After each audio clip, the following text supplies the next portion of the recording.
Saya mau share tentang lepas dari kutuk kematian dan kita akan terima kuasa kebangkitan, ya. Jembatan menuju dimensi kemuliaan.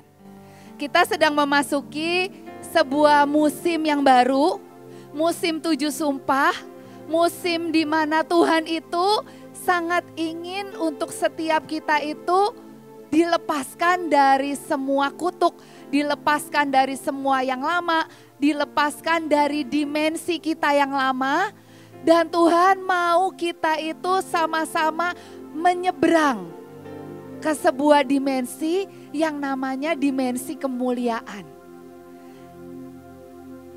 Kemarin mungkin waktu Rosarsana sudah dibahas beberapa, dan kita sudah terima untuk panca indera kita diaktifkan, untuk kita terima semua karunia, untuk kita benar-benar terima kesembuhan dan semuanya.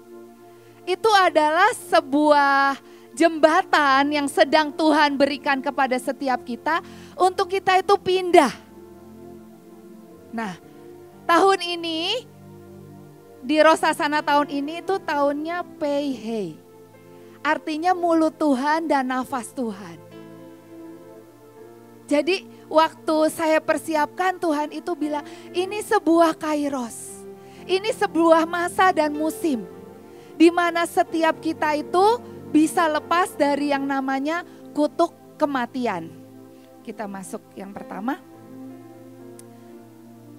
Apa itu akar kematian dan dunia orang mati? Kejadian 2 ayat 17. Tetapi pohon pengetahuan tentang yang baik dan yang jahat itu, janganlah kau makan buahnya. Sebab pada hari engkau memakannya, pastilah engkau mati. Jadi hari itu di tengah-tengah Taman Eden, Tuhan itu buat 2 pohon. Satunya pohon kehidupan, yang kedua pohon pengetahuan yang baik dan jahat. Tapi perintah Tuhan apa kalau kita bisa mendengar? Tetapi pohon pengetahuan tentang yang baik dan yang jahat itu janganlah kau makan buahnya. Berarti pohon kehidupan itu boleh dimakan gak? Boleh ya. Jadi kita bayangkan selama manusia itu ada di Taman Eden, pohonnya ada di tengah-tengah yang selalu kelewatan, selalu kelihatan. Yang satu, yang pengetahuan gak boleh dimakan, tapi yang pohon kehidupan boleh dimakan. Hari itu firman Tuhan berkata, manusia itu diciptakan dari tanah. Hari itu tanah belum terkutuk. Hari itu semuanya Tuhan bilang sungguh amat baik. Dan Tuhan berkata pohon kehidupan makan. Kalau kita baca selanjutnya dikatakan kalau manusia makan buah pohon kehidupan, maka dia tuh akan hidup selama-lamanya. Jadi sebenarnya pada waktu diciptakan di Taman Eden, tanah itu sesuatu yang sungguh amat baik. Dan Tuhan bilang makan yang namanya pohon kehidupan. Itu destiny kita, destiny manusia pada waktu diciptakan itu untuk immortal. Untuk hidup selama-lamanya bersama dengan Tuhan. Jadi sebenarnya gak akan pernah ada yang namanya kematian. Makanya Tuhan bilang ini ada satu pohon, jangan kamu makan buahnya. Sebab pada hari engkau memakannya, pastilah engkau mati. Ya. Hari itu next. Singkat cerita, Adam dan Hawa makan buahnya, dengerin ular seperti tadi ya. Kemampuan mendengar, ularnya cuma bilang gini, bukankah Tuhan berfirman semua pohon dalam taman ini jangan kamu makan. Cuma dibalik sedikit aja, tiba-tiba berbelok dan yang namanya hembusan kematian itu mulai dihembuskan. Kalau hari itu Hawa bisa bilang gini, hai ular tua, enyah kamu karena Tuhan bilang ini gak boleh dimakan dan ini kamu pasti mati, aku gak mau mati. Dan hari itu sedikit satu kalimat aja, Hawa ini menjawab ular dan mencoba menjelaskan. Dan itu tiba-tiba hembusan kematian itu begitu mencoba dijelaskan, hembusan kematian itu tiba-tiba bikin dia belok. Jadi hari ini waktu apapun perintah Tuhan, apapun yang kita dengar dari Tuhan, banyak suara bisa membelokkan kita. Baik itu pendapat kita sendiri, hati kita sendiri, pendapat orang, hembusan bahkan suara-suara atau ketakutan masa lalu atau apapun hembusan kematian yang sering kita dengar setiap hari. Ini saatnya tahun PH mulai dengan nafas Tuhan, habiskan, potong-potong, buang ke black hole sampai jadi abu halus, sampai tidak terdengar ya. Kita terus potong-potong sampai yang terdengar di seluruh dunia adalah berkat 7 sumpah yang Tuhan berikan.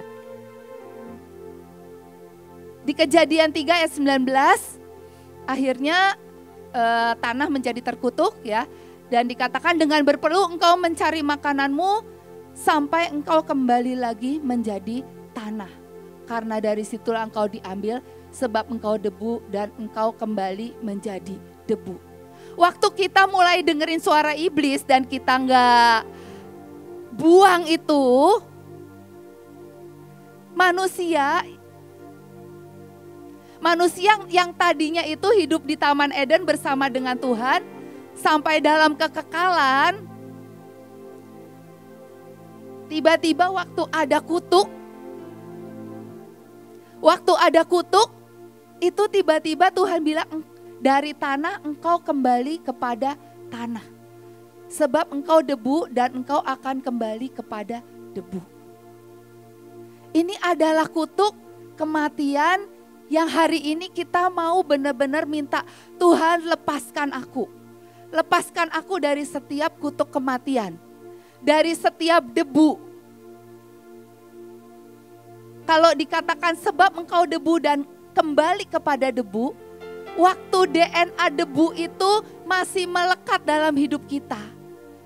Kita itu gak bisa ikut pengangkatan Bapak Ibu. Makanya kenapa Tuhan itu di tahun PH ini sangat rindu memindahkan kita ke dalam dimensi kemuliaan.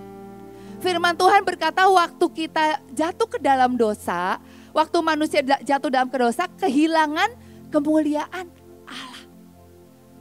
Sekarang lagi DNA Yahweh dan sumpah DNA Yahweh ya, dan sumpah matahari. Tuhan sangat ingin mengganti DNA kita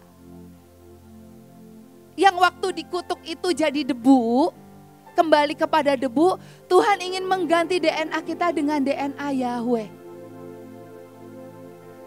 Supaya kita itu enggak selamanya debu dan kita enggak kembali kepada debu. Tuhan ingin DNA kita itu diubah hari demi hari. Sampai kita itu semakin hari, jangan tunggu pengangkatan ya. Tapi hari demi hari tubuh kita ini semakin dipindahkan, semakin menyeberang ke dalam yang namanya dimensi kemuliaan. Artinya apa dimensi kemuliaan? Kita itu gak bisa jadi tua. Kita itu gak bisa sakit. Kita itu gak bisa miskin dan kekurangan. Kita itu semua yang Tuhan mau itu kita bisa lakukan. Karena kita pindah dalam dimensi kemuliaan.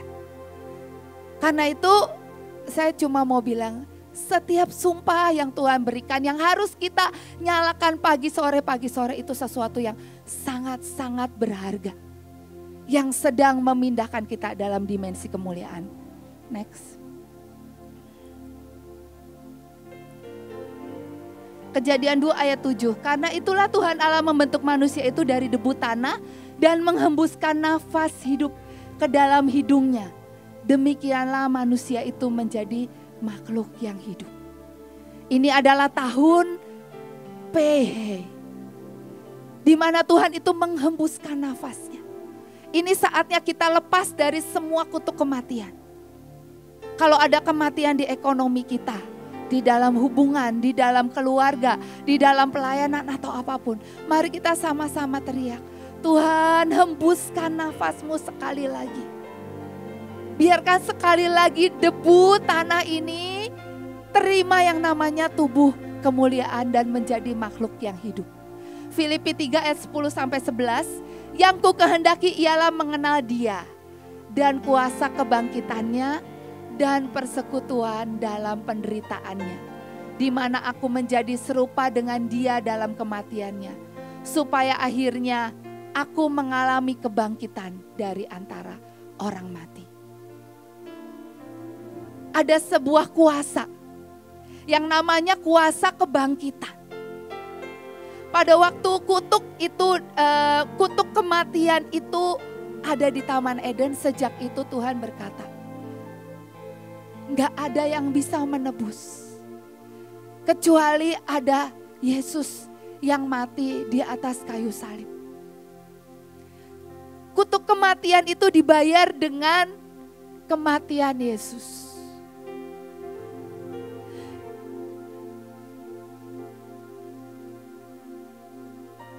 Next. Waktu Yesus mati di atas kayu salib itu tiba-tiba Galatia 3 ayat 13, setelahnya dulu. Kristus menebus kita dari kutuk dengan menyerap semua kutuk ke dalam dirinya sendiri. Jadi hari itu waktu Yesus di atas kayu salib, kutuk seluruh dunia ini. Mulai dari awal bahkan sampai nanti yang belum terjadi itu semuanya terhisap di dalam dirinya sendiri. Dan saat di kayu salib Yesus menjadi kutuk, dan di waktu yang sama Yesus melenyapkan setiap kutuk kita. Tuhan itu dissolve, benar-benar benar-benar hilang, lenyap. Dan dikatakan kalau 1 ayat 13-14, Ia telah melepaskan kita dari kuasa kegelapan dan memindahkan kita ke dalam kerajaan anaknya yang kekasih. Di dalam Dia kita memiliki penebusan kita, yaitu pengampunan dosa. Jadi kalau setiap kita berkata seperti tadi yang Jessica bilang ya, kok sama-sama baca Alkitab, sama-sama deklarasi, sama-sama persembahan, tapi kenapa beda?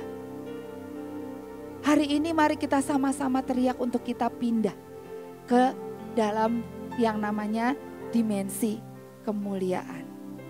Next. Waktu Tuhan sudah melenyapkan setiap kutuk kita, dan waktu Yesus itu punya yang namanya kuasa kebangkitan. Hari ini kuasa kebangkitan itu kalau belum kita alami, mungkin masih ada sesuatu yang terputus. Kita itu belum terkonek. Ada sebuah jembatan yang perlu kita perbaiki, jembatan yang perlu kita bangun, jembatan yang perlu kita sama-sama tata supaya kita itu bisa menyeberang. Saya percaya gak usah ditanya, setiap kita pasti rindu menyeberang ke yang namanya dimensi kemuliaan. Yang pertama namanya jembatan penyembahan. Mazmur 2 ayat 11. Beribadalah kepada Tuhan dengan takut dan ciumlah kakinya dengan gemetar. Bahasa Inggrisnya worship God in adoring embrace. Celebrate is in trembling awe. Waktu kita punya yang namanya next ya, kita tahu ada sebuah jembatan yang namanya penyembahan, yang bisa memindahkan kita ke dalam dimensi kemuliaan. Nah, di dalam jembatan penyembahan ini ada dua respon yang sering terjadi dalam hidup kita. Yang pertama, adoration atau pemujaan atau penyembahan, dan familiar spirit. Ya. Waktu kita menyembah, waktu saya siapkan ini, benar-benar ini menjadi teriakan hati saya juga. Karena saya bilang, Tuhan, mungkin ada di Mahanaim puluhan tahun, apakah hatiku ini masih punya yang namanya adoration? Apakah setiap kali penyembahan itu dikumandangkan, Dan kami penari ini akan menari mengangkat senjata-senjata ilahi. Apakah kami ini masih angkat dengan sebuah takut dan gentar? Apakah kami ini masih datang untuk dengan gemetar mencium kaki Tuhan? Atau bahkan kami ini sudah kehilangan sangat banyak dan enggak lagi bisa merasakan dan enggak lagi bisa untuk berkata Tuhan ini sangat berharga. Mungkin Bapak Ibu kalau pernah ke provinsi ya, kalau pernah pergi jauh dari Mahanaim. Kita itu, kalau saya ya mungkin saya, 1 kali 2 kali enggak ikut ibadah, itu rasanya aduh Tuhan berharga banget ya. Setiap penyembahan hadirat-Mu itu berharga banget. Tapi apakah kita masih punya respon penyembahan? Waktu kita kenal hatinya. Waktu kita berkata, Tuhan aku mau kenal hati-Mu. Dan waktu kita itu kagum dengan semua yang Tuhan kerjakan. Bahkan sekalipun kita ada di titik terendah, kita ada di titik terdalam. Tapi kalau kita kenal Tuhan yang amat sangat baik, itu dari dalam hati kita cuma bisa keluar sebuah penyembahan, adoration. Waktu saya siapkan firman ini juga Tuhan itu bilang seperti ini. Waktu aku itu mengusir Adam dan Hawa dari Taman Eden, firman Tuhan bilang gini, mereka itu diusir supaya mereka nggak makan pohon kehidupan lagi. Makanya ditaruh kerup, ditaruh apa, mereka diusir. Tapi Tuhan bilang dari hatiku yang terdalam itu nggak pernah karena benci. Nggak pernah karena mau terpisah. Tapi Tuhan nggak ingin dosa yang melekat, kutuk yang melekat di Adam dan Hawa itu waktu kena pohon kehidupan itu menjadi kekal. Tuhan bilang waktu Tuhan mengusir pun di hatinya adalah rancangan terbaik. Yang Tuhan berkata, 1 hari aku harus bisa tebus. 1 hari manusia ini harus kembali kepadaku. Dia nggak boleh yang namanya kena pohon kehidupan, kena kesalahan kedua, dan dosanya ini menjadi kekal dan immortal.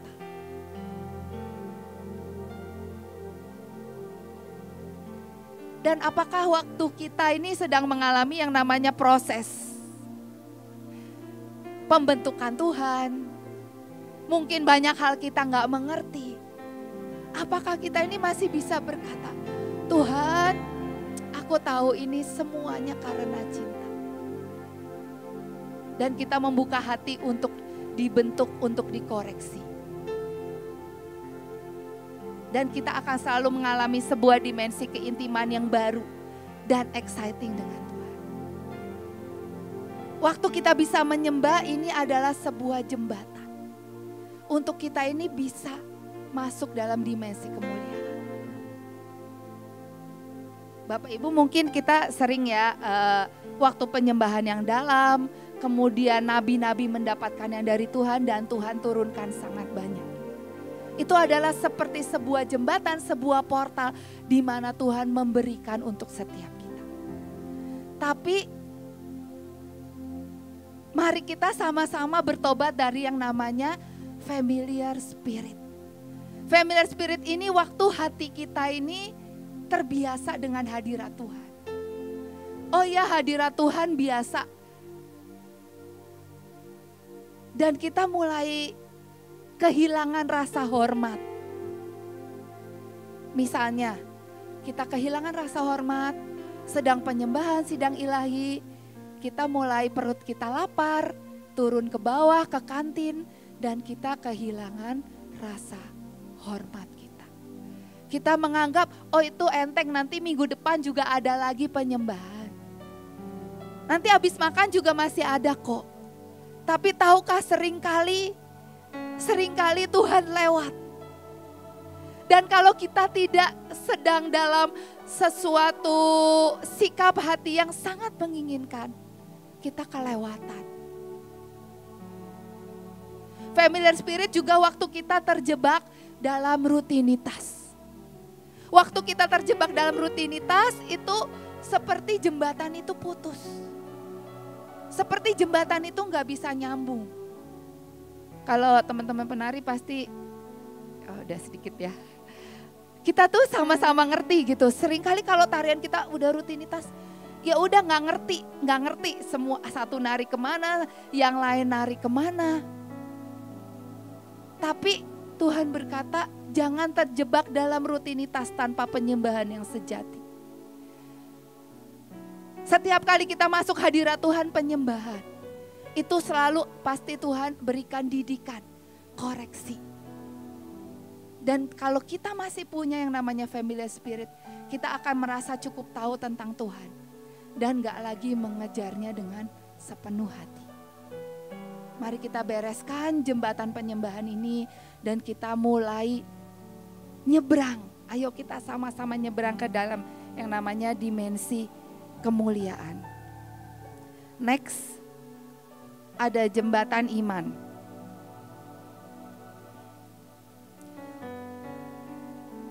Waktu Tuhan itu kasih yang namanya jembatan iman, ayatnya dulu ya, Roma 5 ayat 2. Oleh Dia kita juga beroleh jalan masuk oleh iman kepada kasih karunia ini. Di dalam kasih karunia ini kita berdiri dan kita bermegah dalam pengharapan akan menerima kemuliaan Allah.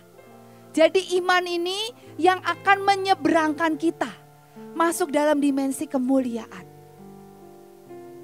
Di dalam jembatan iman ini ada dua hal. Yang pertama, kita bisa sinis dan tidak percaya, atau kita mau membangun yang namanya level of expectation. Ya. Hari Sabtu kemarin Rosh Hasanah, seberapa Bapak Ibu yang tangannya itu ditumpangi sama emas berkilo-kilo itu, ya, dan uang yang bergepok-gepok itu, boleh angkat tangan? Ya. Kita semua diberikan sebuah jembatan iman. Waktu kita terima itu waktu kita pegang. Respon kita seperti apa? Next ya.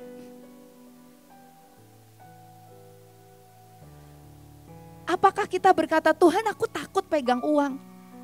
Nanti lenyap lagi di tangan aku. Atau luka masa lalu, pernah rugi, mungkin pernah ditipu dan tiba-tiba itu menjadi jembatan itu gak pernah bisa nyambung. Waktu kita itu sinis, gak percaya, meragukan apa yang Tuhan sediakan. Bahkan waktu ada jembatan pun, ini bener gak ya? Nanti jebol gak ya? Aku lewat jebol gak ya? Padahal di alam roh sesuatu jembatan menuju kemuliaan itu gini. Waktu kita melangkah, kita mendengar apa yang Tuhan mau dan kita mulai melangkah. Di depan kita ada jembatan baru. Kita melangkah, ada jalannya lagi sampai kita sampai dalam kemuliaan. Apakah kita merasa begitu bahwa hidup kita itu gak bisa berubah? Waktu kita terima, oh ya ini profetik aja. Tapi apakah hidupku bisa berubah? Dari yang namanya selalu mepet, selalu kurang, sampai kita tuh bisa memberi makan seluruh dunia. Itu gimana jalannya? Memasuki Rosh Hasanah ini, jangan berfokus pada kesulitan. Jangan memandulkan benih mujizat dan keajaiban yang kita terima. Tapi mari kita belajar percaya, tingkatkan level of expectation. Ya, level of expectation itu seperti apa? Hati yang percaya dan melihat bahwa semua proses Tuhan itu anak tangga dan jalan pintas untuk kita sampai di puncak destiny. Mungkin kita belum lihat, tapi apapun yang kita alami punyai pengharapan bahwa kita akan sampai pada kemuliaan. Pengharapan itu memberikan kita ruang dan membuka jalan untuk Tuhan mengerjakan yang jauh lebih besar Emang pikiran kita itu apa ya? Sekadang sempit. Dan otak kita nggak nyampe. Tapi waktu kita berkata, Tuhan aku mau naikkan level of expectation di dalam hidupku. Itu nanti Tuhan sendiri yang akan gotong kita untuk sampai. Ya. Saya lupa beberapa tahun yang lalu, hari itu tiba-tiba Tuhan bilang gini, kamu mau gak punya sebuah level of expectation yang baru?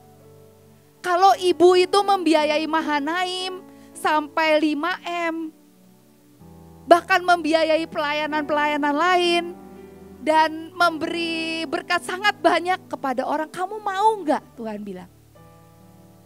Dan aku bilang, Tuhan aku mau, mulai dari membiayai unit aku, membiayai unit. Hari itu saya nggak pernah ya, belum pernah untuk terima mungkin sejumlah besar untuk bisa membiayai unit, bahkan provinsi, 3 provinsi dan semuanya. Hari itu waktu saya bilang, oke Tuhan saya mau. Itu tiba-tiba level expectation saya itu diperbesar. Tiba-tiba Tuhan mulai bicara. Di satu pagi Tuhan bicara seperti ini. Bikin kaos. Gitu. Oh bikin kaos. Bikin kaos itu hari Rabu. Saya ingat banget tuh hari Rabu. Dan ada acara Bahtera itu hari Sabtu. Jual hari Sabtu. Hari Rabu jual hari Sabtu. Ya. Tapi hari itu saya berkata, oke, saya mau melangkah. Saya mau melangkah. Jadi hari itu juga desain, hari itu juga proofing ibu, hari itu juga langsung bikin. Hari Sabtu kami semua udah sibuk nari. Kalau saya nggak salah acaranya ada di sini, ada di ARK dan ada di beberapa tempat kita itu dibagi-bagi. Saya udah nari di sini, saya ingat saya nari di lantai 5. Barangnya datang. Saya cuma minta tolong ke Deborah Store, boleh nggak tolong terimain barang saya, tolong bukain, tolong jualin. Karena kami semua penari nggak mungkin jualan, karena kami lagi nari, kami lagi perang, lagi pelayanan mesbah. Tapi tiba-tiba itu menjadi sesuatu yang membukakan pintu berkat. Itu waktu kita belajar seperti yang tadi Jessica bilang, mendengar. Ternyata mendengar dan iman itu sebuah jembatan. Tapi nggak sampai di situ Bapak Ibu. Waktu bikin kaos itu tiba-tiba menjadi rutinitas. Dan nggak tanya Tuhan lagi, berkatnya itu nggak ngalir lagi Bapak Ibu. Kenapa? Karena Tuhan bukan pengen aku jualan kaos.